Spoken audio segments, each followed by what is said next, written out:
నా పేరు గూడు రంకమ్మ చౌదరి, ఇంజనీపాడు గ్రామం, ఒట్టిచేరుకూరు మండలం. అసలు రైతు అంటే ఇలువ లేదు. ముందు మెయిన్ పాయింట్, రైతు అంటే ఇలువ లేదు. తైవాన్ ఇంజిన్లు ముందు వేసుకున్నట్టు ఇంజిన్లు లేవు, ఒక నేల ఇంజిన్లు లేవు, సరైన కాలువలో వనరులు లేవు. ముందు మెయిన్ పాయింట్. తుఫాన్ వచ్చి ఇప్పటికి 4 నెలలు అవుతుంది. జనవరి 5 డిసెంబర్ 5 తుఫాన్ వచ్చింది. మేము 10 రోజుల్లో డబ్బులు వేస్తామన్నారు. ఇంత మటుకి ఏమీ లేదు.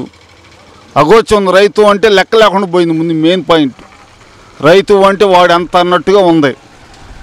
సబ్సిడీలు ఇస్తే చాలు, ఎరువులు కట్టకి అనుకూలంగా అందిస్తే చాలు. జనాలకి ఏమీ అందట్లేదు.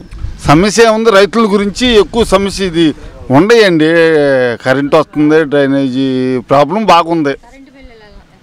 కరెంటు బిల్లు అవన్నీ చెప్పుకుంటే కదా మగచ్చగోచరంగా ఉంది. మాకు కావాల్సింది రైతుకి అనే వ్యక్తికి సబ్సిడీ మీద ఎరువులు, పురుగు మందులు మంచిగా కావాలి. వీళ్ళు 100కి 99 సన్నాసి మందులు వస్తాయి, కల్తీ మందులు. వాటిని నివారించాలంటే ఆ దేవుడు తప్పితే ఎవరు నివారించలేరు. ఉద్యోగాలంటే చెప్పేది ఏముందండి, వీళ్ళ మన ఆంధ్ర డబ్బు మొత్తము ఇతర దేశాలకు పోతుంది. కారణం ఏందో జనాలకు తెలుసు, నోటితో చెప్పాల్సిన పని లేదు. ఇవాళ ఇంజనీరింగ్ చదివే పిల్లాడి పరిస్థితి ఏంది, 100కి 99 మంది టాపీ పనులు చేయాల్సి వస్తుంది. ఏంటంటే వెళ్తానికి డబ్బులు లేవు, వెళ్తాడు ఉద్యోగాలు లేవు. పరిస్థితి ఏంది, అభిప్రాయం ఉంది. జనాలకు తెలుసమ్మ ఇది అలా అది ఇదని చూడటానికి లేదు. ఆ దేవుడే చూస్తాడు, ఆ జనమే చూస్తారు. బ్రహ్మసాని గారు తెలుసు, తెలియని ఏముంది, వ్యక్తి మంచాడేను.